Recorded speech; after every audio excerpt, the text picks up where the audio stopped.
धराली त्रासदी को लेकर ही ये बताया जा रहा है कि ये ग्लेशियर टूटने का परिणाम है। दून यूनिवर्सिटी के प्रोफेसर डीडी चुनियाल, इनका ये बड़ा दावा है कि बादल फटने से ये हादसा नहीं हुआ, जिसका जिक्र अभी जो है हमारे साथ एक्सपर्ट वाईटी सुंदरियाल कर रहे थे। उन्होंने भी चुनियाल साहब का ही ये जो दावा था इसी को वो बता रहे थे। हिमालयन रिसर्च सेंटर से जुड़े हैं प्रोफेसर डीडी चुनियाल। उत्तरकाशी के थराली में आई आपदा के बाद कई जानकार इसमें कई तरह की बातें कह रहे हैं। कोई इसको क्लाउड बर्स्ट बता रहा है, तो कोई कह रहा है कि जो ग्लेशियरों में जो झील थी उसके टूटने से ये हुआ है। तो इसी को जानने के लिए हम इस वक्त पहुंचे हैं दून यूनिवर्सिटी के जो प्रोफेसर हैं चुनियाल जी, उनके पास। आइए जानते हैं कि किस तरह की ये पूरी घटना थी और क्या हुआ था।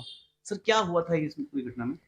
देखिए, मेरा अपना विचार ये है कि जो खीर गंगा है, इस खीर गंगा के उद्गम पर स्नो कवर्ड एरिया है, वहाँ पर बर्फीला इलाका है पूरा, और ग्रीष्म काल में वो बर्फ पिघलती है और जब बारिश होती है तो ज़्यादा मात्रा में पिघलती है। बारिश भी ज़्यादा हुई तो बारिश के ज़्यादा होने और हिम के पिघलने से, बर्फ़ के पिघलने से वहाँ पर क्या हो गया है कि छोटे छोटे ताल बन जाते हैं। ऐसे उस हाई एल्टीट्यूड पर छोटे छोटे ताल बनते हैं, उनमें पानी भरा रहता है, और वो ताल जो है जब ज़्यादा बर्फ़ के पिघलने से और ज़्यादा बारिश होने से ज़्यादा भर गए।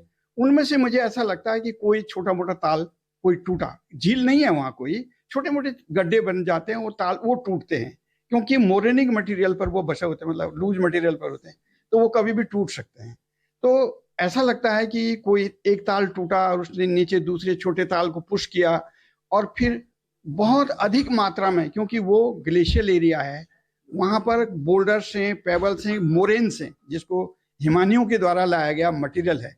वो मटेरियल जब जमा होता है और तो फिर वो पानी के साथ वो बहा करके लाया, और बहुत अधिक मात्रा में वो huge amount of water, boulder, payable नीचे को हाई ग्रेडियंट रिवर पर, नदी का ग्रेडियंट बहुत हाई है, तो उस हाई ग्रेडियंट रिवर पर वो बहता हुआ नीचे आया, अचानक आया, और फिर नीचे उसने जो है, जो अधिवास, जो प्रॉपर्टी है, जो लोग हैं, जिनके सेटलमेंट हैं, उनको तबाह किया। क्लाउड बर्स्ट में ऐसा नहीं होता है। क्लाउड बर्स्ट में जनरली होता है कि पानी धीरे धीरे एक्युमुलेट होता है, फिर धीरे धीरे वो मटेरियल आकर के नीचे की तरफ बहता है और फिर धीरे धीरे कम होता है। लेकिन ये तो ऐसे जैसे गिलास को लुढ़का दिया हो, ऐसे ही आया पानी, उसने तबाह किया और बंद हो गया। सर, मैप के थ्रू आप हमें थोड़ा समझा सकते हैं कि क्या ये पूरी घटना है जो आपने यहाँ पर आप देख रहे होंगे कि ये पूरा इसका उद्गम है, नदी का उद्गम है, ये खीर गंगा का उद्गम वाला पार्ट है।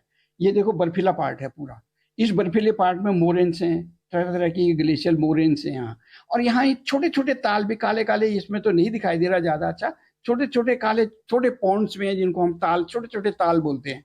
अब ये ताल जब ज्यादा बारिश हुई और मेल्ट हो गया तो अधिक मात्रा में ये मलबा यहाँ से पानी के साथ इन्होंने कोई ताल को तोड़ दिया, और तोड़ने के बाद जो है धीरे धीरे इसलिए जो है इस हाई ग्रेडियंट रिवर पर, देख रहे हैं आप, इसका ग्रेडियंट बहुत हाई है, और हाई ग्रेडियंट रिवर पर बहुत तेजी से मलबा आया, और मलबे ने जो है ये जो नीचे यहाँ पर ये जो बसा हुआ है, ये देख रहे हैं आप, यहाँ पर तबाही मचा दी यहाँ पर, क्योंकि इसके मुहाने पर लोग बसे हुए हैं।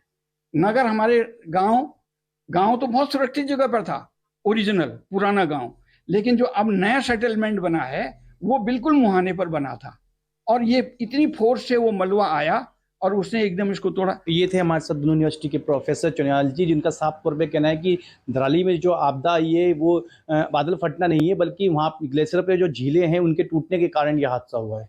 अधीर यादव, देहरादून, न्यूज़ 24।